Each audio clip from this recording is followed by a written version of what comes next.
The 3-year-old girl crawled into the dog kennels one night in her garden. She didn't return for 6 years. In a rural village deep in the heart of the Ukraine, the wind carries a specific kind of silence, the kind that swallows screams.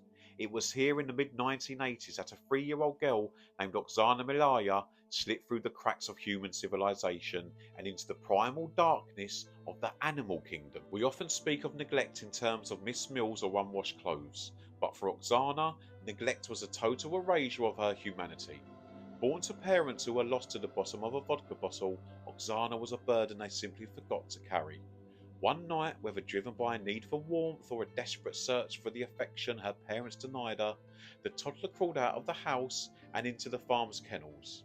She didn't return for 6 years. When authorities finally discovered her in 1991, they didn't find a child. They found a predator. Oxana was 8 years old, but she didn't walk. She ran on all fours with a terrifying mechanical agility. She did not speak. She barked, whined, and growled. Her teeth were worn down from gnawing on raw bones and scraps. Her skin was thick with filth and calluses. Her senses tuned not into the nuances of human emotion, but to the hierarchy of the pack. The graphic reality of her existence is difficult to stomach. Oxana lived among black mongrel dogs, sharing their bedding, their parasites, and their raw meat. She survived the brutal Ukrainian winters by huddling against the warm fur of her only protectors. In the absence of human speech, her brain rewired itself. The critical period for language acquisition, the window where the mind learns to map sounds to meaning, was spent learning the vocalizations of a guard dog. When rescuers approached, she didn't cry out for help. She bared her teeth and lunged.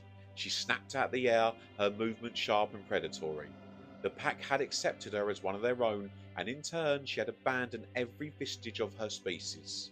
The tragedy of Oxana isn't just the 6 years she spent in the dirt, it's the permanent scarring of the psyche. Even after years of intensive therapy and relocation to a home for the mentally disabled, the dog girl remained a ghost of what she might have been. She eventually did learn to speak, but her voice remained flat, her sentences rudimentary. She could walk upright, yet she often reverted to a gait when stressed. She is a living testament to the fragility of the human soul. Without the mirror of society to reflect our humanity back to us, we are merely biological vessels capable of becoming whatever the environment demands. Oxana survived the cold, the hunger and the filth, but the little girl who crawled into that kennel that night, she never truly came back out.